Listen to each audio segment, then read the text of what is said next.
नमल। हाशिम से जल्दी मदद करके वो दोनों उठाई। खामोश, बिल्कुल खामोश। घर में खाने की मेज़ सेट थी। हुनैन और ज़ुमर चुपचाप आकर बैठ गईं। खाना शुरू हुआ। हना ने चंद लक़्मे बमुश्किल लिए। ज़ुमर की तो भूख ही मर चुकी थी। फारिस खाना खाते हुए गौर से उसे देख रहा था, मगर बोला कुछ नहीं। इधर खाना ख़त्म हुआ, उधर हना बेसमेंट की तरफ चली गई। वो भी तेज़ी से पीछे गई। सब मुड़ मुड़ कर उनको देख रहे थे। उन्हें क्या हुआ?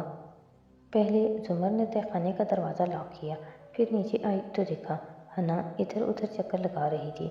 नफ़ी में सर हिला रही थी।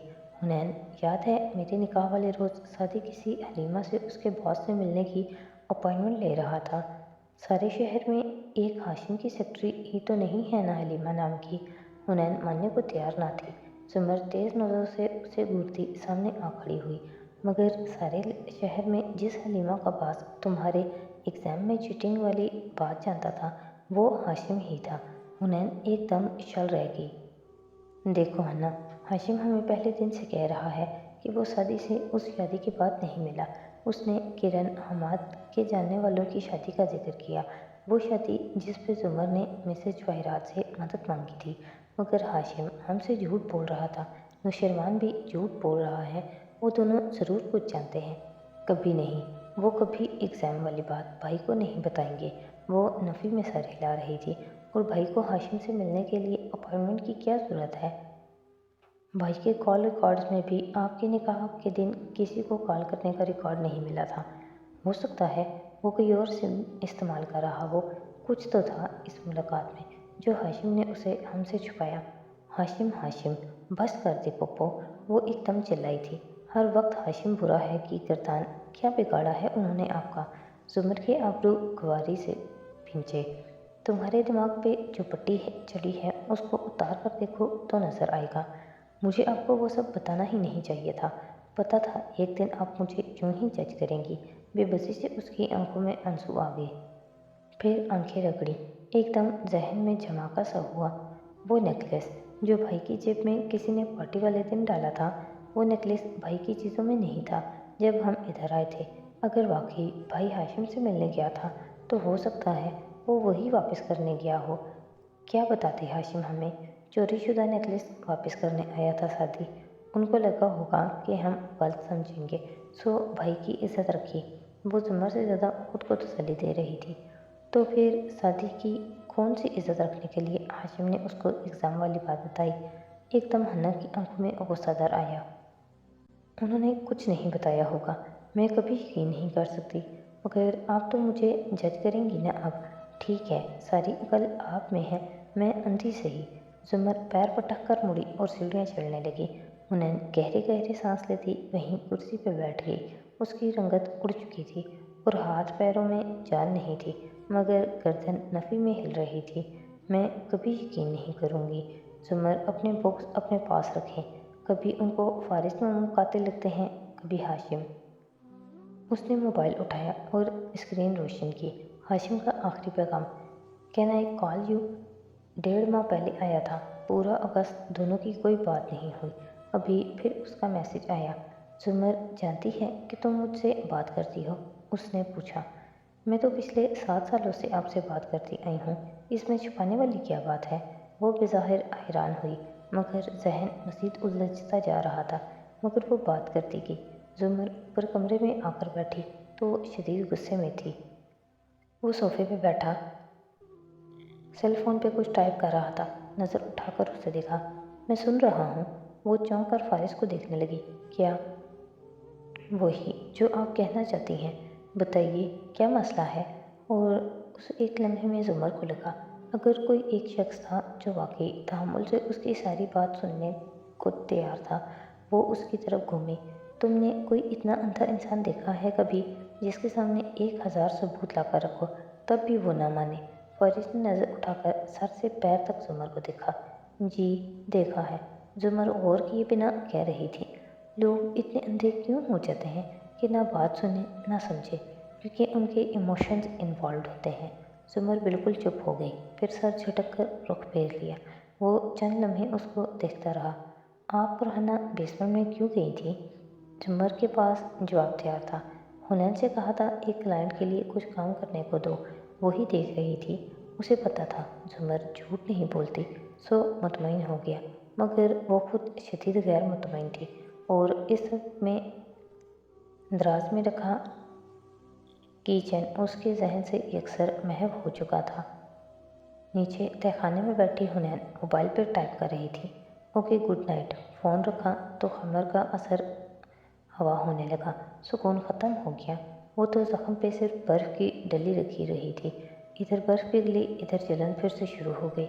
जब सोचों से तंग आ गई तो शेख की किताब उठाई और वहीं फर्श पे बैठ गई। पिछले 2 माह से उसने ये किताब नहीं पढ़ी थी। जब भी तकलीफ़ होती वो हाशिम में डिस्ट्रैक्शन ढूंढती। अब सफ़े खोले तो रोशनी का सा चमकता दरवाज़ा सामने नजर आया। उसे धकेला तो कदीम दमिश्क की एक दोपहर खुलती चली गई। मदरसतुल जोज़िया के सामने का मंजर नामजद सा था। ऐसे में मस्जिद के सामने दरख्त तले बैठी थी। वो थक चुकी थी, थकान बहुत शदीद थी और अपने आप को कमज़ोर महसूस हो रहा था। वो कितनी देर वहीं तपती दोपहर में बैठी रही। करीब में पानी का जोड़ था। वो कंकड़ उठा उठा कर उसमें फेंकती रही। पानी में दायरे बनने लगे। दफतन उसने कदमों की छाप सुनी। सर उठाया तो हर तरफ से लोग चलते हुए उसके करीब आ रहे थे, यहाँ तक कि उसके गिर्द दायरा सा लग गया, हजूम का दायरा। वो सब उसे देख रहे थे, चमगोइयाँ कर रहे थे। वो उलझी हुई सी बैठी थी। तभी लोगों ने रास्ता छोड़ा और हन्ना ने देखा उसके बारिश शेख उस्ताद कदम कदम चलते आ रहे थे। वो उसी तरह बैठे उनको टुकर टुकर देखेगी। वो उसके करीब आ ठहरे। तासुब भरी मुस्कुराहट से उसका चेहरा दिखा। तभी एक सदा लगाने वाले ने सदा लगाई। क्या है इस शख्स की दवा जिसको एक लाइलाज मर्ज ने यूं जकड़ लिया हो कि उसका दीन और दुनिया दोनों बर्बाद होने वाले हों। शेख ने गहरी सांस भरी। अल्लाह ने उतारी है हर मर्ज की दुआ। जो उसे जानता है वो उसे जानता है, जो उसे नहीं जानता वो उसे नहीं जानता। और तब हन्ना ने देखा कि शेख के सामने कोई मौजूद है। उस पुराने ज़माने के प्रिंट में एक रंगीन लड़की। उसकी ऐनक लगी थी, बालों की फ्रंट चोटी थी, चेहरा ताज़ा और शादाब था और वो हुनैन की तरफ इशारा करके शेख से पूछ रही थी, इसे क्या मर्ज लाहक है? दरख्त तले बैठी हन्ना नमक का मुजस्मा हो गई शशतर। वो उसे देखते हुए साथ वाली लड़की से गोया हुए। उसे मर्ज़ इश्क है। हुनैन एकदम बुदक कर खड़ी हुई, बेयकीनी से सर नफ़ी में हिलाया। ये सब गलत हो रहा है। मैं यहाँ नहीं हूँ, मैं वहाँ हूँ। वो लड़की की तरफ इशारा किया।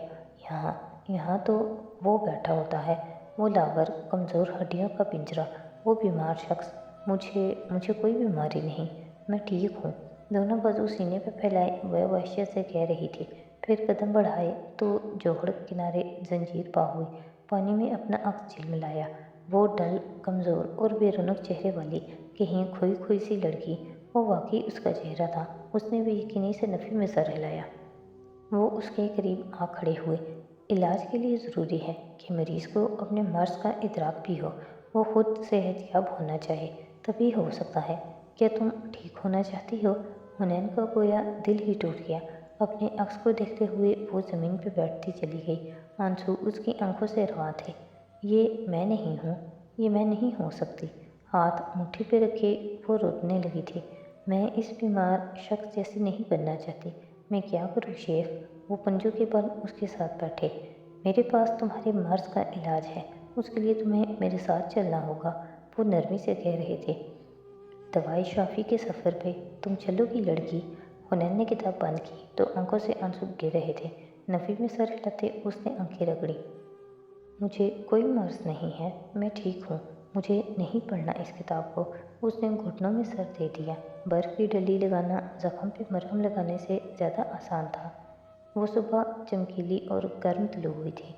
अवाइल सितंबर के दिन थे। हब्स में कमी थी मगर गर्मी हनूज़ वैसी ही थी। एनेक्सी में नाश्ते की खुशबू फैली थी। फारिस ऑफिस के लिए तैयार चाय पी रहा था। सुमर हाशिम को फ़ोन करके सालगिरह की तकरीब के मुलतवी होने का बताकर माजरत कर रही थी और सैम उस पर खुश न होने के बावजूद खामोश था। उसी दौरान हन्ना ने फारिस से कहा कि उसे रेस्टोरेंट छोड़ दें। हामी भरकर वो कहने लगा, जैसे जुमर की क्लाइंट के लिए किया वैसे ही मेरा एक काम कर दोगी? हन्ना ने चौंक कर जुमर को देखा।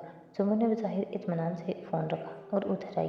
फ़रीज़ पूछ रहा था कि रात को हम बेसमेंट में क्या कर रहे थे, तो मुझे बताना पड़ा कि किस तरह तुमने मेरे क्लाइंट के कॉन्टैक्ट का अकाउंट खोल कर दिखाया। मुझे आंखों में इशारा किया। उन्होंने नज़रें झुका दी। जी कर दूँगी। वो चाबी और वॉलेट लेते उठ गया। मेज़ के गिर्द वो दोनों रह गईं। अब्बा और सैम काफ़ी फासले पे टीवी के आगे बैठे थे। उन्होंने सिर्फ एक नाराज़ नज़र उस पर डाली। क्या ये धमकी थी कि अगर मैंने ये कॉन्टैक्ट ख़त्म नहीं किया तो आप मामू को बता देंगी? जुम्मन ने चुभती नज़रों से उसे देखा। मैं इससे नहीं, हाशिम से बात करूँगी अब। और जिस दिन मैंने हाशिम से बात की ना, वो तुम्हारी तरफ देखने से भी जाएगा। इसलिए बेहतर है कि तुम खुद ये रब्ता ख़त्म कर दो। उसे घूरा। बहुत हो गई नरमी और लाड। उनकी आंखों में आंसू आ गए। मैं क्या करूँ अल्लाह ताला। फिर टीवी पे निगाह पड़ी। अब्बा चैनल बदलते हुए एक लोकल केबल चैनल पे रुके जिस पे तिलावत लगी थी। एक ही नज़र में हना ने पहली सतर पढ़ी और वही की तेरे रब ने शहद की मक्खी की तरह। मगर फारिस वापस आ गया था और जुमर से कुछ आहिस्ता आवाज़ में पूछ रहा था। जब मैं रिहा हुआ तो सती ने मुझे बताया कि उसने जज को ब्लैकमेल किया है। उसके पास जज के खिलाफ मवाद था। वो मवाद मुझे उसकी चीज़ों से नहीं मिला। उसके लैपटॉप में भी कुछ नहीं है। उसने यकीनन जज को वापस कर दिया होगा। उन्हें बेध्यानी से सुनने लगी। नुसरत अपना मग उठाए आ बैठी तो उनकी बात पे रुख मोड़ लिया। ये बातें उनको अजीब सी वहशत में मुब्तला करती थी, मगर वो इनको इन पेचीदगियों में पढ़ने से रोक भी नहीं सकती थी। फारिस कह रहा था, मगर सदी ने एक कॉपी ज़रूर रखी होगी और कोई इसके बारे में ज़रूर जानता होगा। जुमर खड़ी हुई। उस कोई को रेस्टोरेंट बुलाओ और उससे कहो कि इंसानों की तरह सब उगल दे, वरना अच्छा नहीं होगा। कसरे करदार के डाइनिंग हॉल की ऊंची खिड़कियों से सब्ज़ार पे हना और फारिस कार में बैठते नजर आ रहे थे। अगर हॉल में देखो तो सरबराही कुर्सी पर बैठी जवाहिरात तमकिनत से गर्दन उठाए खावर को देख रही थी। हाशिम भी नाश्ता करते हुए उसे ही देख रहा था। वो मुअद्दब सा खड़ा कह रहा था, बज़ाहिर ये सिर्फ गैस लीकेज की वजह से हुआ, मगर डॉक्टर बुखारी और डॉक्टर अहमद ने खुल्लम खुल्ला नियाज़ बेग के भाई को इल्ज़ाम देना शुरू कर दिया। उसके खिलाफ एक केस बढ़ गया। हाँ तो मसला क्या है? उनके आपस के मसले हैं ये। जवाहिरात ने नाक से मक्खी उड़ाई। खावर हल्का सा मुस्कुराया। मसला ये है मिसेस करतार कि सब कुछ बहुत परफेक्ट था। गार्ड्स को मारा नहीं गया, जलने नहीं दिया गया, बल्कि आग से दूर कर दिया गया। स्ट्रीट लाइट्स ऑफ हो गई, आगे पीछे के सीसीटीवी खराब कर दिए गए। अलीम बेग एक गुंडा है और गुंडे ऐसी परफेक्शन से काम नहीं करते। फारिस। हाशिम नैपकिन से लब थपथपाते पीछे होकर बैठा। ये फारिस ने किया है ना? खावर ने इस्पात में सर हिलाया। मुझे भी यही लगा, ये उसी का स्टाइल है, मगर उस रात वो घर पे ही था। गार्ड्स ने उसे आते देखा है और फिर सुबह जाते। वो रात घर से नहीं निकला।